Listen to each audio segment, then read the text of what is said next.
Hamas और Israel युद्ध में 1.5 महीने से ज्यादा वक्त का गुजर जाने के बाद दोनों पक्ष युद्ध विराम के लिए राजी हो गए हैं। इस कड़ी में बुधवार को इजरायली प्रधानमंत्री बेंजामिन नेतन्याहू के नेतृत्व में केंद्रीय मंत्रिमंडल ने हमास के साथ संघर्ष विराम करने के प्रस्ताव को स्वीकृति दे दी। आइए जानते हैं कि आखिर हमास इजराइल के बीच युद्ध विराम का समझौता क्या है, संघर्ष विराम का फैसला क्यों लिया गया, क्या युद्ध की समाप्ति का संकेत है, आगे क्या होगा।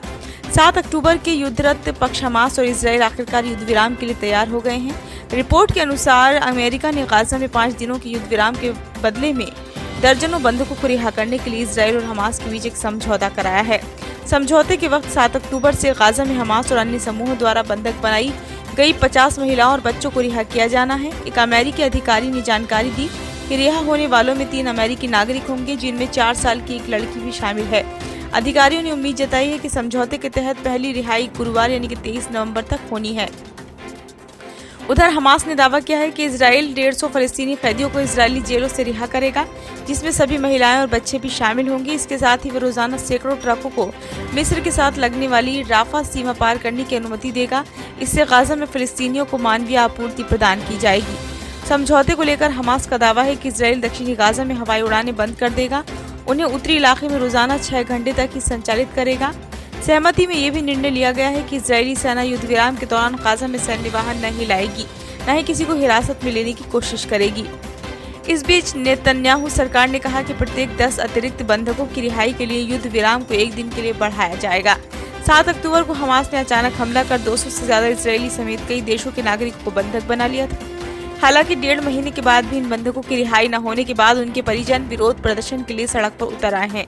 इस बीच प्रभावित परिवारों ने सोमवार रात को इजरायली युद्ध कैबिनेट के सदस्यों से मुलाकात की और इसके बाद उन्हें घर लाओ नाम का एक अभियान चलाया। इसके अलावा गाजा में हर दिन खराब होती मानवीय स्थिति के चलते इजराइल पर अंतर्राष्ट्रीय दबाव भी बढ़ रहा है।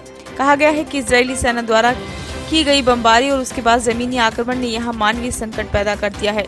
गाजा में भोजन, पानी, ईंधन और दवाओं की बेहद कमी है। 23 लाख की आबादी वाला गाजा पट्टी में 17 लाख लोग विस्थापित हो गए हैं। इसके अलावा क्षेत्र में मौजूद 36 में से केवल 10 अस्पताल भी फिलहाल काम कर रहे हैं। जानकारों का मानना है कि हमास फिर से संगठित होने के लिए किसी भी युद्ध विराम का इस्तेमाल करना चाहता है। कहा गया है कि हमास धीरे धीरे इजराइल की जेलों में बंद और अधिक कैदियों को रिहा करने की मांग करके युद्ध विराम बढ़ाने की कोशिश कर सकता है। वहीं दूसरी ओर इजराइल की ओर देखें तो वह इस मुहाने पर आकर जवाबी कार्रवाई नहीं रोकना चाहेगा। इजराइल के 3 उद्देश्य अभी पूरे नहीं हुए हैं, जिसके लिए उसने हमास को जड़ से मिटाने की कसम खाई थी। इजरायली सेना ने अभी तक पूरे उत्तरी गाजा पर कब्जा नहीं किया है। मंगलवार को उसने हमास के गढ़ माने जाने वाले जबालिया इलाके को घेर लिया। इसके अलावा इजरायली सेना ने जबालिया के नजदीक इंडोनेशियाई अस्पताल को भी अपने नियंत्रण में ले लिया, जो उत्तरी इलाके में एकमात्र कार्यरत बड़ा चिकित्सा केंद्र है।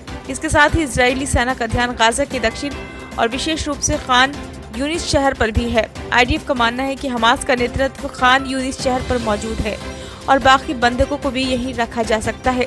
कुछ इजरायली सैन्य नेताओं का तर्क है कि हमास को बड़ा झटका देने के लिए शहर पर हमला करना होगा।